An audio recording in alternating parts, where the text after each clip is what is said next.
मैं उपसार सर आप देख रहे हैं दोस्तों, आपको हमारा अपना रिएक्शन यूट्यूब चैनल दोस्तों लाइक शेयर कर दीजिएगा वीडियो अच्छी लगे दोस्तों। वीडियो बड़ी शानदार है। इस भाई की जब से मैंने वीडियो भाई देखी है ना तो दिल करता है इसकी वीडियो देखने का। अब जस्ट इंफॉर्मेशन के लिए इंफॉर्मेशन बहुत मिलती है।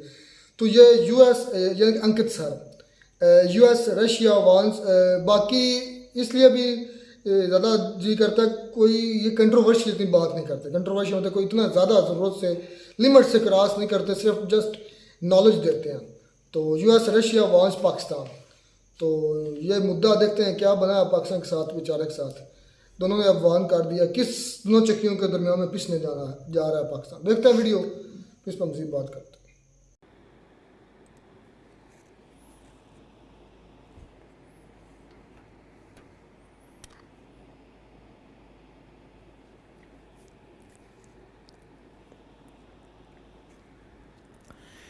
नमस्कार साथियों, स्वागत है आप सभी का अंकित इंस्पायर्स इंडिया पर। मैं हूं अंकित अवस्थी। आप हैं मेरे साथ में एक मच प्रिडिक्टेड सेशन की चर्चा करने के लिए। प्रिडिक्टेड क्या है? हमने आज से 2 दिन पहले एक सेशन किया था जिसमें यह बताया था कि ईरान के राष्ट्रपति पाकिस्तान की यात्रा पर हैं, जिसका परिणाम कुछ गलत ही निकलेगा। वैसा हो भी गया है, लेकिन एक्सपेक्टेड से बियॉन्ड रूस ने भी कुछ बोल दिया है। आज के सेशन में सारी चर्चाएं करेंगे। ईरान के राष्ट्रपति का पाकिस्तान आना और पाकिस्तान आने पर अमेरिका का भड़कना, साथ ही साथ रूस का भी धमका देना, ये सारी चर्चा का विषय तो हैं। लेकिन इन चर्चाओं को आगे बढ़ाएं उससे पहले एक बहुत ही जबरदस्त तस्वीर दिखा देते हैं आपको। यदि ये तस्वीर ध्यान आ रही हो तो इस तस्वीर के अंदर इमरान खान और पुतिन बैठे हुए नजर आ रहे हैं। ये जो आइकॉनिक सीन है, ये समय था जिस समय रशिया यूक्रेन वॉर शुरू हो रहा था। उस दौरान इमरान खान रूस में जाकर बैठे थे और जिस समय ये बैठे थे उसी समय पर यह कहा गया था कि भाई साहब आपका जाना गलत सिद्ध होगा, क्योंकि इमरान खान को अमेरिका की नाराजगी भुगतनी पड़ी थी और उस नाराजगी के चलते उन्हें अपना पद छोड़ना पड़ा था, क्योंकि पाकिस्तान की सत्ता ही पलट दी अमेरिका ने। शहबाज शरीफ की सरकार बनवाई, इमरान खान के विधायक बिकवा दिए। इस बात को मैं नहीं, रूस भी कहता रहा है कि इमरान खान ने हमारे यहां आने की प्राइस पे की है। अब इमरान खान कह रहे होंगे शहबाज शरीफ से कि देखो भैया, पहले हम भी पेले गए थे, अब तुम भी पेले जाओगे। अब ये क्या कहानी है जिस पर चर्चा हम कर रहे हैं? तो चर्चा करिए 22 अप्रैल के दिन के एक सेशन पर। जब मैंने सेशन में आपको बताया था कि पड़ोसी मुल्क ईरान, जिस पर अमेरिका ने सैंक्शंस लगा रखे हैं, countering American adversaries through trade sanction act, जिसे हम काटसा कहते हैं, अमेरिका ने ट्रंप के काल में 3 ही देशों पर लगाए थे। उनमें से एक का नाम था रशिया। जिस रशिया की यात्रा की थी इमरान खान ने, सरकार खोकर कीमत चुकाई थी। दूसरा देश था ईरान, जिस पर काटसा लगा था, यानी कि इनके साथ कोई भी ट्रेड नहीं करेगा और अगर ट्रेड किया तो उसकी कीमत चुकाएगा। अब उसी ईरान के राष्ट्रपति ये रहे, पाकिस्तान की यात्रा पर हैं और पाकिस्तान की यात्रा पर कयास लगाए गए कि ना केवल ये यहां आकर गैस पाइपलाइन की बात करेंगे, बल्कि संभव है कि इजराइल पर समर्थन मांगेंगे और हो सकता है तो वेपन भी मांग ही लेंगे। तीसरा देश था नॉर्थ कोरिया, जिसके साथ वैसे भी कोई संबंध नहीं रखता। इन 3 ही देशों पर अमेरिका ने काटसा अप्लाई किया था। अब उस काटसा में रूस के चलते इमरान खान पहले ही सत्ता से हाथ धो बैठे हैं। अब ईरान के चलते शहबाज की बारी थी और हमने इस पर सेशन भी किया था। परसों के सेशन में मैंने ये जानकारी बताई थी, जरा सुन लीजिए हमें दोबारा से, ताकि आपको एविडेंस हो जाए। वेलकम के दौरान इनके घर पर मतलब प्रॉपर तरीके से इनको, आप ये तस्वीर केवल देखिए शहबाज शरीफ की तनाव को पढ़ना अगर समझ पाए तो मेरी ये वीडियो रुकेगी नहीं, अदरवाइज ना। अब एक तस्वीर देखिए जिसमें शहबाज शरीफ का तनाव मैंने देखने की आपसे कहा था कि इस व्यक्ति का चेहरे का तनाव देखिए कि रायसी भैया, तुम रायता फैला करके पाकिस्तान आ तो गए हो, लेकिन अब इसे समेटेगा कौन? क्यों? क्योंकि उधर तुम इजराइल और ईरान को लड़ाई में झोंक कर पाकिस्तान में आके शरण ले लिए हो। पहले इमरान खान रशिया यूक्रेन के चक्कर में खत्म हो गए थे, अब तुम इजराइल और ईरान के बाद में तुम हमारे यहां आ गए हो। शहबाज शरीफ की यह तस्वीर मैंने आपको गौर करवाई थी। एक और तस्वीर दिखाता हूं। राइसी यहां पर अपने लोगों के थ्रू डील साइन करवा रहे हैं।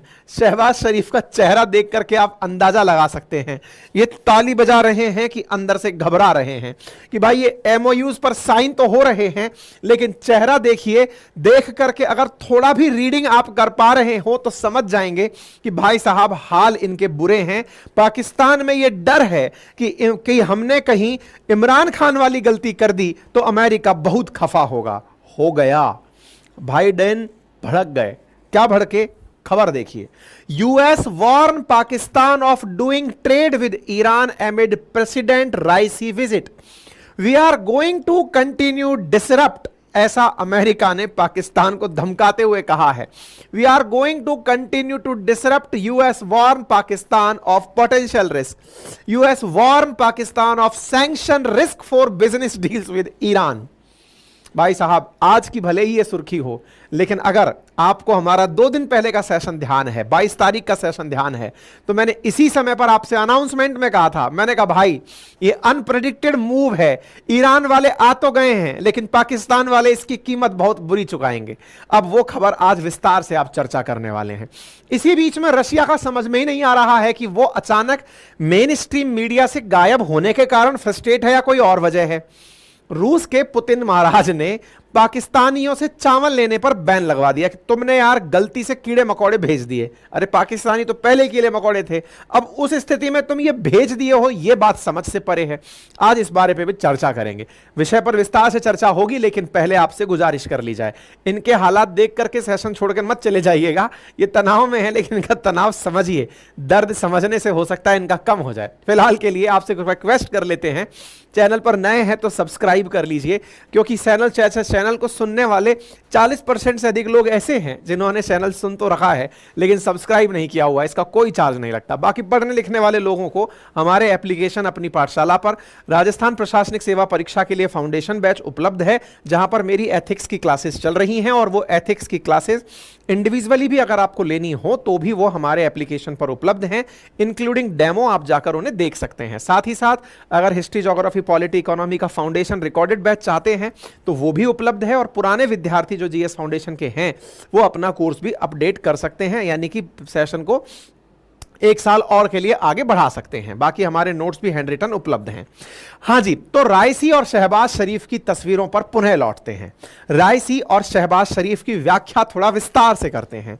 मैंने आपको पहले भी बताया था कि ईरान के राष्ट्रपति की पाकिस्तान यात्रा ऐसे समय पर होना जब दुनिया का ध्यान इजराइल और ईरान पर टिका हो, और ईरान के राष्ट्रपति अचानक, ऐसा नहीं है कि साहब आए दिन आते जाते रहते हैं टाइप से, जैसे मान लीजिए कि अमेरिका की तरफ से एंटनी ब्लिंकन जो है वो इजराइल आते जाते रहते हैं, गल्फ कंट्रीज में आते जाते रहते हैं, कोई बड़ी बात नहीं है उनका आना जाना, लगा रहता है, मतलब टाइप से कि ठीक है हमारे विदेश मंत्री का आना जाना देशों के साथ लगा रहता है। लेकिन प्रेसिडेंट, वो भी ईरान के, और वो भी उस समय जब वो इजराइल के साथ दुनिया का ध्यान पूरी टाइम उन पर है, भाई साहब ये हवाई जहाज लेके इनके देश में आ जाते हैं बहुत शॉर्ट टर्म नोटिस के ऊपर। मतलब 14 तारीख को गोला चला है, 15 तारीख को पाकिस्तान से कह रहे हैं हम आना चाहते हैं। पाकिस्तान मना नहीं कर पा रहा है कि यार राष्ट्रपति आ रहा है, पड़ोसी मुल्क का आ रहा है, कुछ ही दिन पहले हम पर मिसाइल दागा था, अब ये आ रहा है तो मना नहीं कर सकते। ठीक है सर आ जाइए।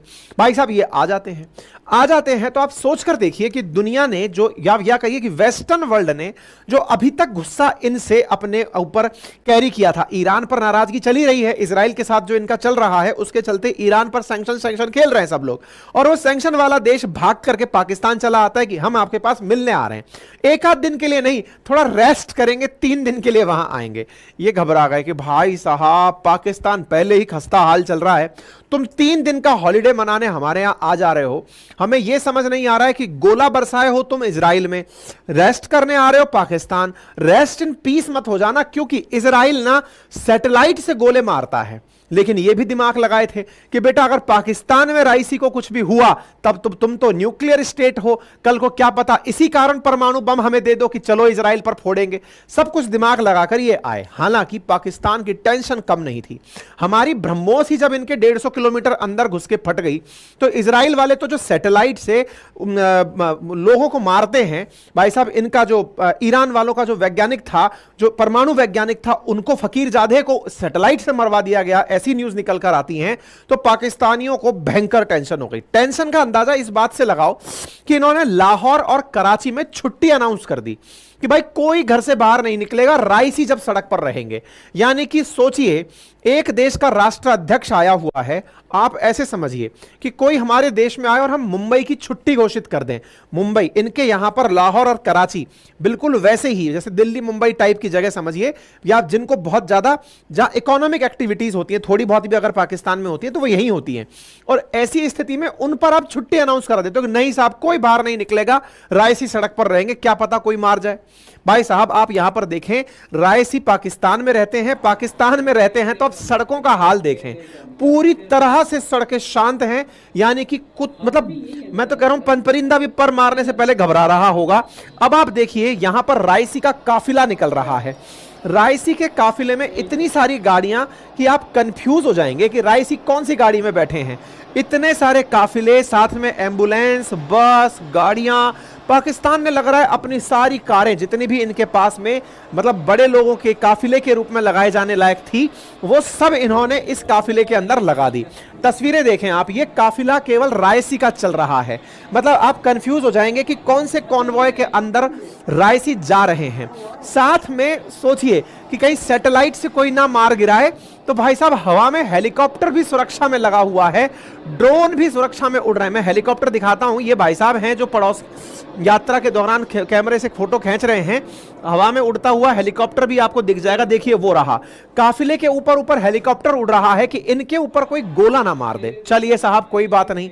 एक और तस्वीर देखिए, पाकिस्तान वालों ने इन्हें प्रोटेक्शन इस तरह से दी कि अगर गलती से कुछ भी हो गया तो पाकिस्तान का कंगाली में आटा गीला हो जाएगा और खामा किसी और की बला किसी और के सिर आ गिरेगी। कहीं ऐसा ना हो कि पाकिस्तान के ऊपर इजरायली संकट आकर मंडराने लगे। खैर कोई बात नहीं, पाकिस्तान ने इन्हें पूरा सम्मान दिया। जिन सड़कों पर इन्हें चलाया उन्हीं सड़कों को इनके नाम कर दिया। बेचा नहीं है, फिलहाल के लिए नाम किया है। क्यों? पाकिस्तान में यह कल्चर है। क्या कल्चर है? जब भी कोई बहुत बड़ा आदमी इनके यहां आता है उसके नाम पर यह अपनी सड़कें कर देते हैं। हालांकि जब कर्ज में रहते हैं तो अपने पार्क भी बेच देते हैं, यह सच है। इन्होंने अपने पार्क भी लीज पर दे दिए कि साहब ले लो, हमको ये गिरवी मान करके पैसा दे दो। इमरान खान ने खूब किया है, गाय भैंस तक बेच देते हैं ये लोग, गधे बेच देते हैं। फिलहाल के लिए पाकिस्तान ने ईरान के नाम पर एक सड़क का नाम ईरान एवेन्यू कर दिया है। आप यहां पर देखें कि रायसी ने शहबाज शरीफ के साथ मिलकर एक सड़क का नाम बदल करके इनके सम्मान में रायसी 11th एवेन्यू नाम से एक सड़क थी जिसको बदल करके ईरान एवेन्यू नाम दे दिया गया। क्या ये रायसी को ही नसीब प्राप्त हुआ है? नहीं, इनके यहां पर ये परिपाटी है, सड़क बनाते हैं उसका नाम दे देते हैं। जैसे अपने यहां पर जीटी रोड टाइप से एक रोड चला करती है पहले से, अपने यहां पर एक्सप्रेस हाईवेज चलते हैं। इस प्रकार से इनके यहां पर, जैसे उदाहरण के लिए देखिए, सऊदी के किंग आए थे शाह फैजल, उनके नाम पर। ऐसे ही अतातुर्क एवेन्यू टर्किश हीरो के नाम पर।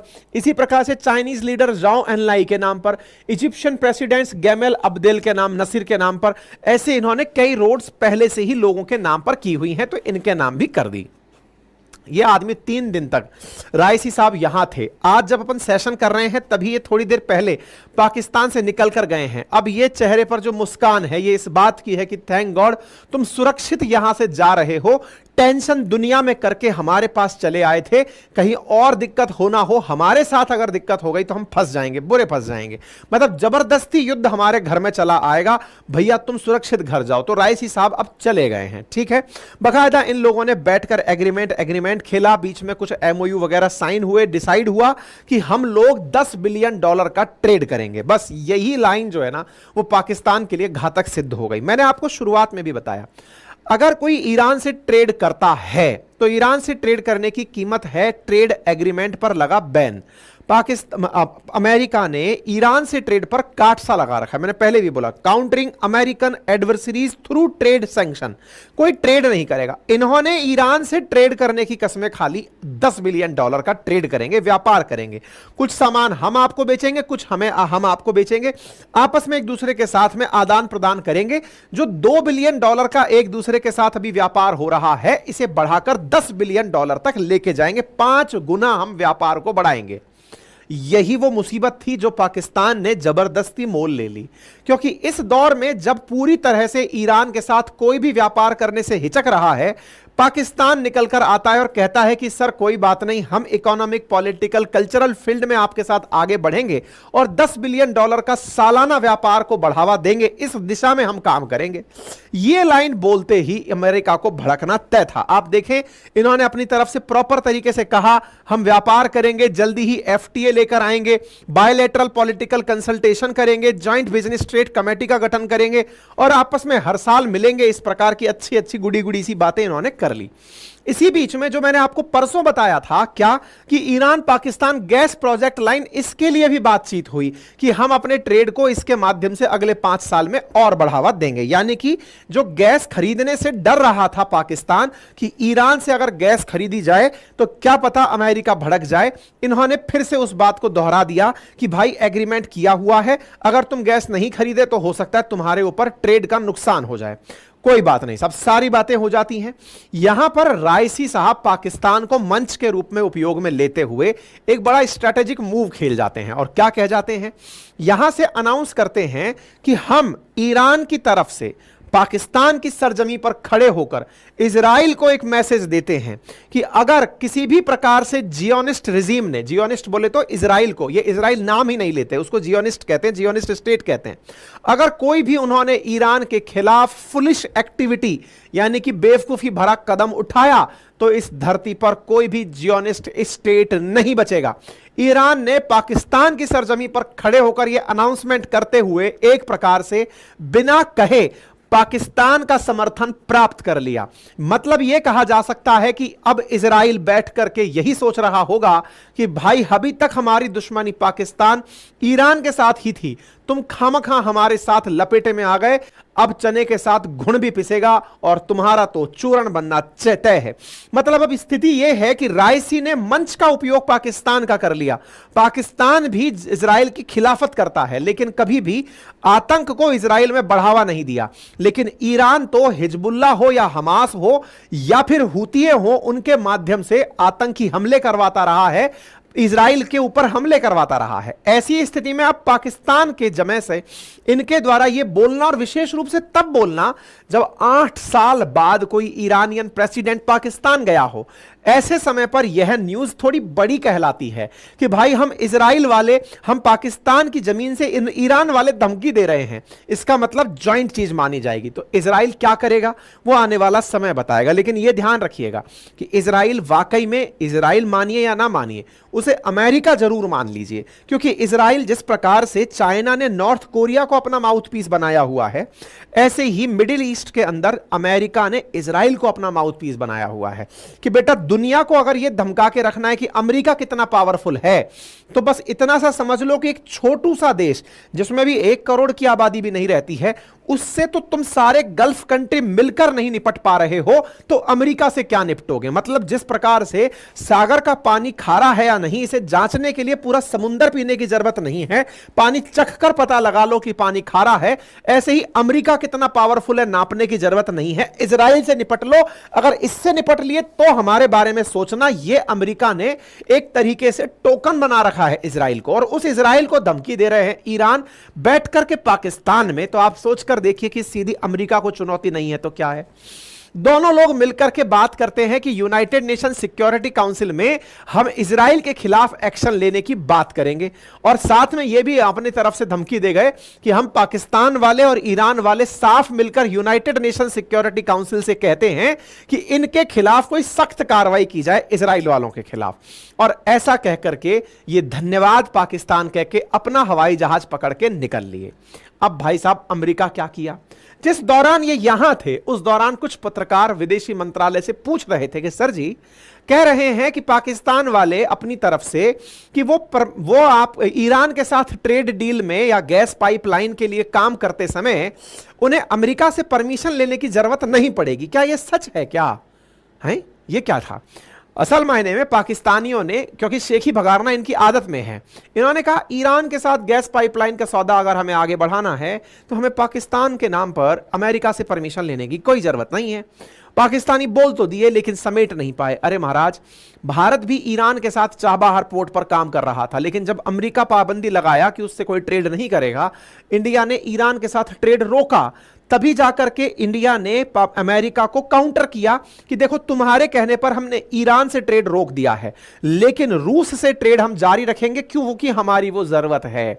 इंडिया ने ईरान के बदले रूस से संबंध अच्छे किए थे, लेकिन पाकिस्तान के तो दोनों ही हाथ खाली पड़े हैं। ऐसी स्थिति में अगर ये सोचते हैं कि ईरान से हम व्यापार बढ़ा ले जाएंगे तो ये इनकी गलतफहमी है, क्योंकि अब इस विषय पर अमेरिका ने इन्हें वार्निंग दे दी है।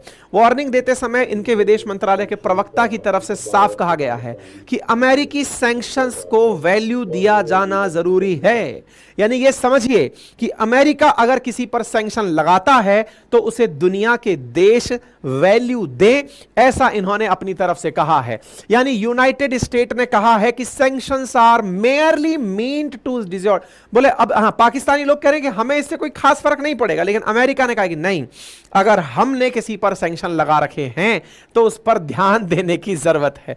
खेमनेई अपनी तरफ से लिखते हैं कि दुनिया वाले, अमेरिका वाले, यूरोप वाले अक्सर कहते हैं कि हम लोग आतंक के खिलाफ हैं। क्या है आतंक? क्या इजराइल के द्वारा गाजा पट्टी में मासूमों की हत्या करना आतंक है या नहीं है? यह दुनिया को बताएं। खेमनेई अपना अलग आइडियोलॉजिकल गेम खेल रहे हैं, लेकिन इस बीच में अमेरिका खामखा पाकिस्तान पर शनि बनकर लग जाएगा, ऐसा मेरा मानना है। लेकिन इसी बीच में एक बात और निकल कर आती है, और वो है पाकिस्तान के अखबारों में छपी एक सुर्खी। पाकिस्तान का अखबार डॉन लिखता है कि भाई Pakistan must take a long term view on this problem. जब अमेरिका ने यह बयान दिया कि हमारे सैंक्शंस का मीनिंग होता है, तो भाई साहब अखबार वाले चिंता व्यक्त करते हैं। जरा चिंता को हम पढ़कर सुनाते हैं। Pakistan must take a long term view of this problem while ties with the US are important should Pakistan seek American approval for all key economic and strategic decision. क्या हमारे हर इकोनॉमिक और स्ट्रेटेजिक डिसीजन के लिए हमें अमेरिका की permission लेनी होगी? भाई साहब ये चिंता इन्होंने तेहरान से यानी ईरान से रिश्तों के नाम पर चिंता व्यक्त की है कि भाई साहब ऐसे तो क्या हमें हर बार पूछ कर कहना पड़ेगा कि पापा हम पानी पी लें, पापा हम ये कर लें। और अगर सोचो कि अमेरिका ने शहबाज शरीफ को कठपुतली बनाकर बिठा दिया है, तो जो चाइना पाकिस्तान इकोनॉमिक कॉरिडोर बन रहा था उस कॉरिडोर को भी ये तुड़वाने की बात कर देंगे। देखिए क्या लिखा है, today the US does not wants the Iran pipeline to proceed. फिलहाल अमेरिका नहीं चाहता कि हम लोग ईरान के साथ में पाइपलाइन चलाएं। टुमारो यानी कल, if ties between Washington and Beijing nosedive and the US ask Pakistan to reconsider CPEC or our defense cooperation with China, will we comply? कल को अमेरिका अगर हमसे यह कह दिया, अगर उसकी चाइना के साथ बिगड़ गई और वो हमसे यह कह दिया कि सीपैक के बारे में विचार करिए, हम नहीं चाहते कि आप सीपैक में आगे बढ़ें, तो क्या पाकिस्तान सीपैक पर विचार करेगा? US ask Pakistan. और अगर ऐसा हो जाएगा तो भाई साहब पाकिस्तान की हालत देखिए। मैंने पहले भी आपसे कहा था, पाकिस्तान जिस दिशा में चल दिया, कोई भी गरीब देश, एक मतलब ये जीवन का फलसफा सा समझिएगा, गरीब देश के साथ या गरीब व्यक्ति के साथ, आप पर्सन पर भी लेकर देख सकते हैं, जितने, इसलिए हर देश का ना आत्मनिर्भर बनना, पैसे वाला बनना बहुत बड़ी जरूरत होती है। पाकिस्तान हो, भारत हो, जो भी देश, हम लोग डेवलपिंग नेशंस जितने भी है ना, उन्हें आत्मनिर्भर होना आवश्यक है, क्योंकि दूसरे देश कठपुतली बनाकर घुमाने लगते हैं। पाकिस्तान जो इस समय दौर देख रहा है ना, वो उसका सबसे गंदा दौर है, क्योंकि इस समय जो आ रहा है उसकी ढपली बजा रहा है।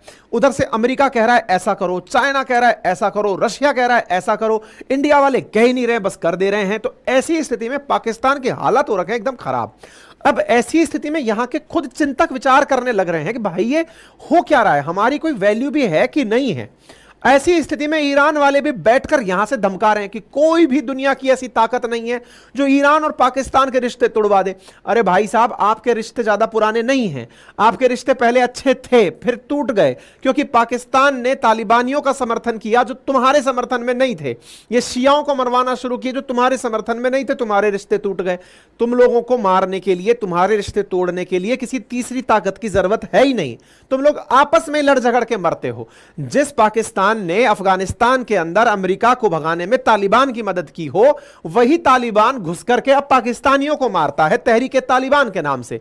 तो बताइए ना, तुम लोगों के मुंह पे खून लग गया। अब वो अगर वो खुद को नहीं मार, मतलब दूसरों को नहीं मार रहा है, तो खुद को मार रहा है। कुल मिलाकर यही हो रहा है। तुम्हारे यहां पर जिस प्रकार की प्रथा है ना, पता नहीं है, ये सेल्फ डिस्ट्रक्शन मोड में चली हुई गोलियां हैं, किसी के तो लगेंगी। साहब हमने तीर चलाया, बोले क्या करूं, बोले बस ले ले भाई, चल गया है तो क्या है, वो वाली स्थिति हो गई है। ठीक है ना। अब रशिया की कहानी क्या है वो भी सुन लीजिए। रशिया बेचारा इस चीज में चल रहा है कि पाकिस्तान, इमरान खान आए थे, आकर पूछे थे कि सर आप हमको तेल देंगे तो हम आपको अनाज देंगे। इमरान खान आया था, बात कर गया था, तेल की बात कर दी थी, सब ठीक था। अचानक पाकिस्तान के साथ हो क्या रहा है, ये फिर से अमेरिका की तरफ चल पड़ा है और हम खामखा ही इससे अनाज मंगाए जा रहे हैं, हम खामखा ही इससे राइस मंगाए जा रहे हैं। तो करें क्या। इधर भाई साहब पुतिन की तरफ से, यानी कि रशिया की तरफ से स्टेटमेंट आ गया कि सुनो भाई, तुम जो चावल भेज रहे थे ना उसमें गड़बड़ निकल आई है। अच्छा होता क्या है ना, ये जो यूरोपियन कंट्रीज हैं, रशिया का आधा हिस्सा यूरोप में है, ये कुछ ज्यादा ही नियम कानूनों को मानती है। जैसे इंडिया के भी बहुत सारे प्रोडक्ट्स जब वर्ल्ड में कहीं जाते हैं और इंडिया को इन लोगों को दबाना होता है ना, तो ये हमारे प्रोडक्ट्स में कोई ना कोई कमी निकाल देते हैं। जैसे आपके प्रोडक्ट्स को बनाने में चाइल्ड लेबर्स का यूज किया जा रहा है, आपके प्रोडक्ट्स को बनाते समय इसमें सॉल्मोनेला निकल आया है, इसमें एथिलीन ऑक्साइड निकल आया। वो तो कहीं ना कुछ तो ऐसा चीज होगा ही जो कि नुकसानदायक होगा, बस उसको हाईलाइट करके बोले बैन करेंगे बैन करेंगे, फिर अपन लोग मांडवाली करते हैं कि अरे ठीक है चलने दो, बोलो क्या चाहते हो। इस तरह से इंटरनेशनल ट्रेड होता है। पाकिस्तान के केस में फंस क्या गया पाकिस्तान, इधर ये अमेरिका को समझाए कि उधर अपने चावल बिकवाए, कुछ तो बिकने के लिए था इनके पास में, वो चावल था। चावल को लेकर के रशिया ने कह दिया कि हम राइस को नहीं मंगाएंगे तुम्हारे यहां से। क्यों? क्योंकि तुम्हारे यहां पे चावल में फाइटोसैनिटरी कंसर्न निकल के आ गए हैं, इसमें कुछ तितलियां मिल गई हैं, कुछ और कीड़े मकोड़े मिल गए हैं चावल के बोरे के अंदर। पाकिस्तानी समझाने लग रहे हैं कि सर जी ऐसी कोई बात नहीं है, ऐसा चलता है, फाइटो प्लांट सैनिटरी चीजें हैं, हम डालने का प्रयास करते हैं, लेकिन मिल गया तो कोई बात नहीं। बोले नहीं नहीं नहीं, बोले ये नहीं चलेगा, इस प्रकार की मक्खियां तुम्हारे चावल में मिल गई हैं, ये कुछ शटल फ्लाई मिल गई है, हम्पबैक फ्लाई मिल गई, कॉफिन फ्लाई, शटलर फ्लाई, अपन को तुम्हारे चावल नहीं चाहिए, चावल बैन कर दिए। पाकिस्तान खोपड़ी खुजाल रहा है कि यार एक तरफ से तो हम लोग सोच रहे हैं कि कुछ सुधरने के प्रयास हो, इस बीच में एक तरफ माल बिकता था, कुछ पैसे आते थे, अब वो भी बंद हो जाएंगे। कुल मिलाकर के फिर से मैं कह रहा हूं, आज पाकिस्तान के हालात हैं, कल को फिर मालदीव्स के ये हालात होंगे, परसों नेपाल के होंगे, श्रीलंका के होंगे। इंडिया इस दौर से निकल के बाहर आ चुका है, क्योंकि एक दौर हमने भी ऐसा देखा है। 1971 से लेकर के 1991 तक का दौर, हमने ऐसा दौर देखा है जो आज पाकिस्तान देख रहा है। फिर हमने अपने देश में एलपीजी जब रिफॉर्म्स किए, नरसिम्हा राव सरकार में, मनमोहन सिंह जी के गाइडेंस में जब ये काम किया गया था, तब जाकर के देश ने अपनी ग्रोथ रेट पकड़ी। और अब जो देश दिशा पकड़ लिया है, उस दिशा में और पाकिस्तान के दिशा में बहुत बड़ा अंतर है। जैसे कभी आजादी के तुरंत बाद हमने सर्विस सेक्टर पकड़ा था और चीनियों ने मैन्युफैक्चरिंग पकड़ी थी, तो आज वो मैन्युफैक्चरिंग के दम पर दुनिया की दूसरी बड़ी इकोनॉमी, और एक दिन वो अमेरिका को क्रॉस कर जाएंगे। इंडिया अब पकड़ रहा है कि हमें मैन्युफैक्चरिंग करनी चाहिए, सर्विस सेक्टर तो थर्ड फेज है, हमें सेकेंडरी फेज को पकड़ना आवश्यक है। कुल मिलाकर के जो डिसीजंस होते हैं ना, विजनरी डिसीजंस, वो बहुत मायने करते हैं। पाकिस्तान फिलहाल जिस तरह से गुजर रहा है, इसे आवश्यकता है दृढ़तापूर्वक अपनी एक फॉरेन पॉलिसी और एक आइडियोलॉजी को पकड़कर चलने की, फिर चाहे वो किसी का ही हाथ पकड़े। फिलहाल अगर दुनिया में सुपर पावर उसे अमेरिका दिखता है, शहबाज शरीफ वैसे भी अमेरिका के पपेट हैं, और वो अमेरिका का हाथ पकड़ता है, तो उसे ना फिर इस प्रकार के तमंचों से नहीं खेलना चाहिए कि वो ईरान के साथ में कभी समझौते कर रहा हो या फिर वो चाइना के साथ समझौते कर रहा हो। पर खैर, पाकिस्तानियों में इतनी सूझबूझ होती तो वो इंडिया से अलग ही क्यों होते। फिलहाल के लिए इतना ही, बाकी आप इस विषय पर क्या सोचते हैं कमेंट बॉक्स में अपनी राय जरूर दीजिएगा।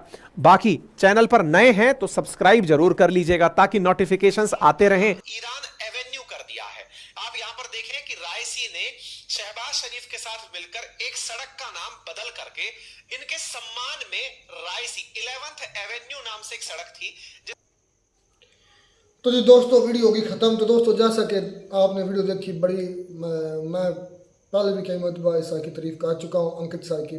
ये वीडियो बड़ी मतलब कि डिटेल के साथ और बड़ी कमांड के साथ बनाते हैं। जिस टॉपिक को ये पकड़ते हैं उसका आगू पीछे सारा कुछ मतलब बता देते हैं कि ऐसा हुआ, पहले हुआ, बाद में हुआ, अब ये चल रहा है, ये अब ये होने वाला। एक किस्म से एक टीचर समझा रहा होता है अपने स्टूडेंट्स को, और मैं भी इनके सामने अपने आप को एक स्टूडेंट ही मानता हूँ कि मैं एज अ स्टूडेंट उनसे नॉलेज ले रहा हूँ। ठीक है। अच्छा, अब पाकिस्तान पर दोनों तरफ से प्रेशर आ गया। पहला तो ये प्रेशर है कि जो हमारे पापा हैं पाकिस्तानियों के, या पाकिस्तान की पूरी स्टेट के, जब से पाकिस्तान इंडिया से जुदा हुआ है, अलग हुआ है, दो हिस्सों में बटा है, तब से लेकर जो हमारे पापा जो है ना यूएस से हम पर प्रेशर डालते आ रहे हैं और रजीम चेंज करते आ रहे हैं। तो ये सारा सीने पाकिस्तान दो बेचारे चक्की में पिसना जा रहा है। हमारे पापा भी नाराज़ हो गए।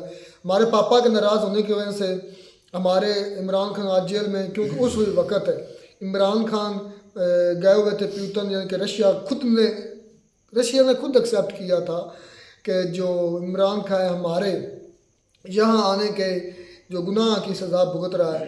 तो देख के सोचें कि यार क्या औकात है हमारी, क्या है, कोई जीने का हक है हमें दुनिया में, कोई हमारी अपनी कोई मतलब बात। हमारा वो वज़ीर आज़म चेक करें किस तरह, जिस तरह भीगा बिल्ला होता है या भीगी बिल्ली होती है, हम तो जूँ जैसे पता नहीं अभी इसको सरसाम हो जाना, इसको पता नहीं क्या इस पर अभी बम गिरना और इसके चीथड़े उड़ जाने हैं। ये हमारी ये हमारी औकात है। हमारे पापा की तरफ से धमकी आती है तो हम इस तरह बिल में छुप जाते हैं जिस तरह चूहा बिल्ली को देखकर छुप जाता है। बातें आपकी हकीकत है, ये बात मैं मानता हूँ, लेकिन ये बात नहीं मानता कि जो वीडियो पे जो क्या उनका नाम अंकित है, वो ये कह रहे थे कि जो उन्होंने दिखाए हैं जो शहबाज शरीफ के एक्सप्रेशन थे, वो तो हमें पहले ही पता, वो तो है ही जोकर।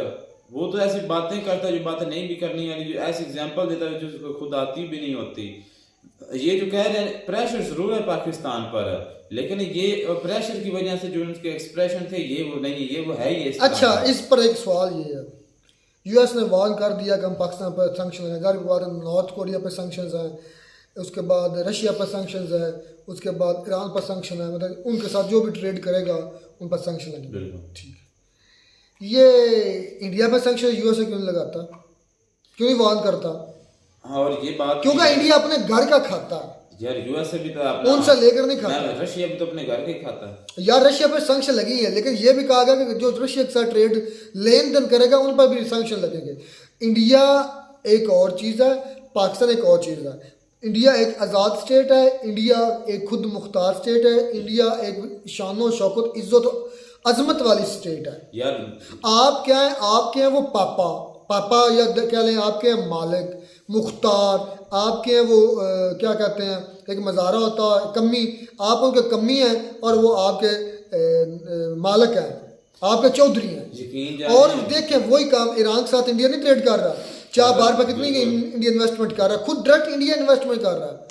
नहीं, आप देख लें कि जब इमरान खान साहब थे वो वहाँ पे गए तो उसको अपनी कुर्सी से हाथ धोना पड़ा, और वही इंडिया जो है उसने भी रशिया से ली है गंदम नहीं क्रूड ऑयल लिया है, और उन्होंने साफ साफ बताया अमेरिका को कि भाई हमारे मुल्क के लोगों की ये जरूरत है, तो हम अपने मुल्क के लोगों के लिए लेंगे।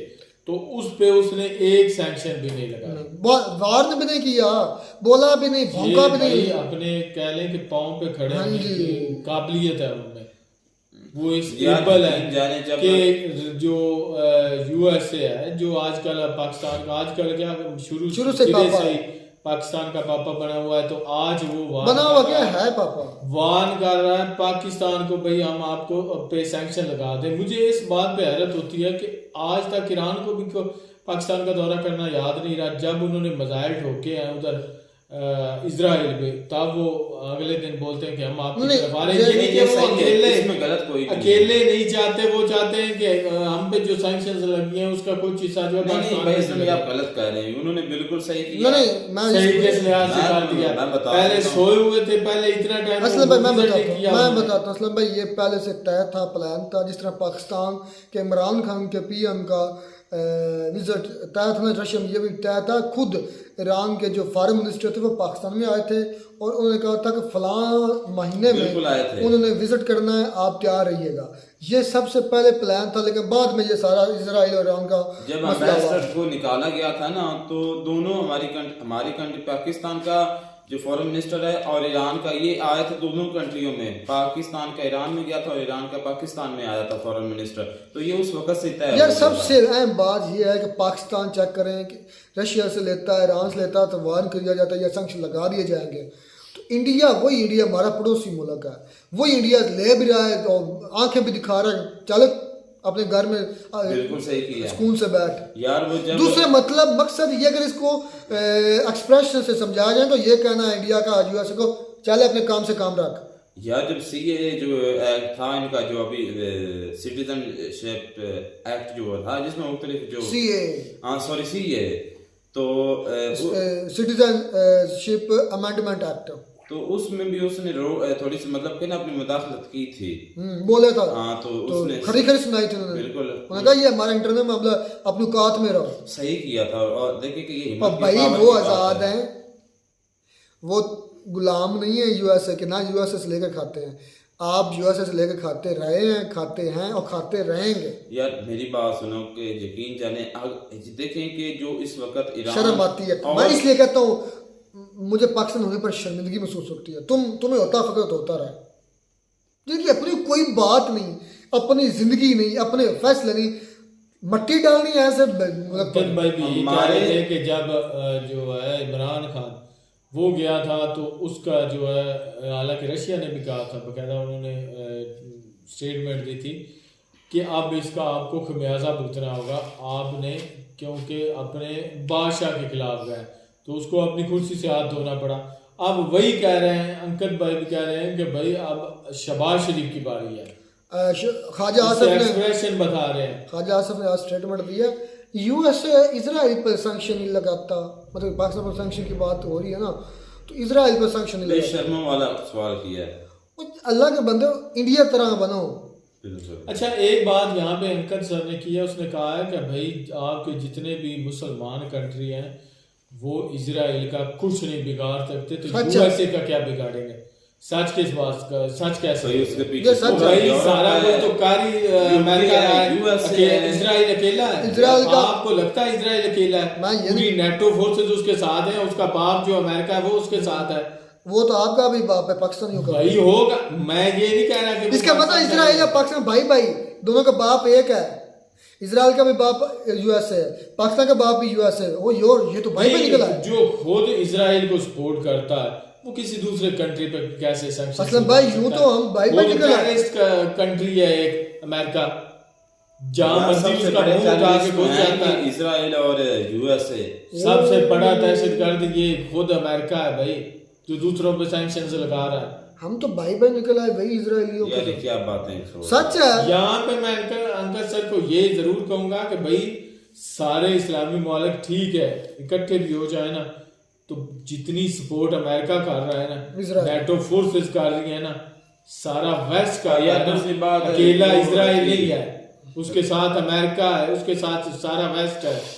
जो आप कह रहे हैं कि भाई इस्लाम जो ये देखें कि ये तुम्हारे रोने धोने हम हाँ, प्यूटन ने भी कहा कि प्यूटन की मक्खियां हाँ भाई यार, ये मैंने जब वीडियो देखी है ना तो मारी होगी चवले पाकिस्तानियों ने, दिखाया कुछ होगा, भेजा कुछ होगा, अफगानिस्तान उसी को वजह से उन्होंने बैन किया हुआ। याद है अफगानिस्तान को भी हमने गंदम भेजी थी, उधर से कंप्लेन आई थी कि जो खराब गंदम है वो मत। मैं आपको बता, पहले भी जब वीडियो स्टार्ट हो रही थी उस वक्त भी बता रहा था कि ये जो है ना पाकिस्तानी चीजें दिखाते और है, अच्छी वाली दिखा के बुरी चीजें भेज देते। अच्छी वाली हैं किधर इनके पास? होती हैं इनके। अगर आप कहीं चले जाए ना मंडी में, तो ऊपर अगर आप प्याज की ले रहे हैं एक तोड़ी या बोरी एक ले लें, तो ऊपर उन्होंने अच्छा लगाया होगा, नीचे जैसे जैसे जाते जाएंगे बेकार तरीन होगा। इससे एक चीज तो साबित हो गई, चले बेईमानी बहुत नहीं बेईमानी तो साबित हो ही गई।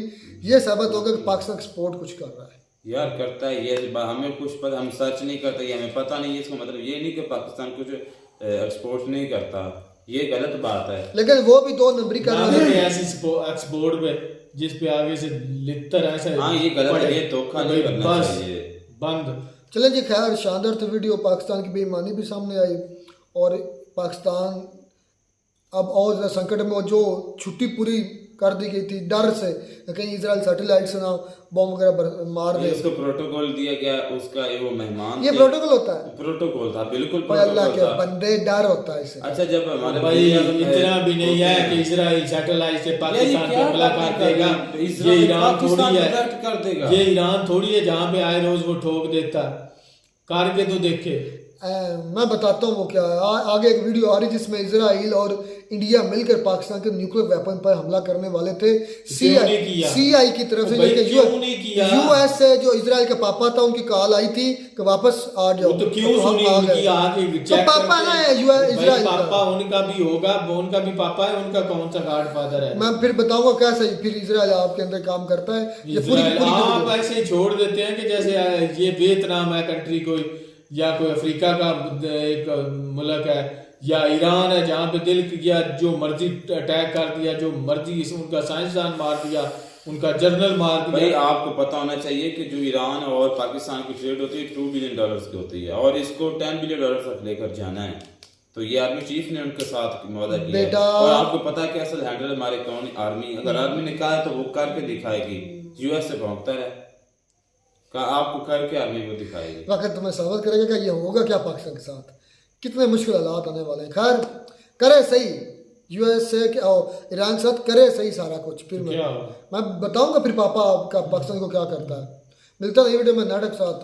God bless you.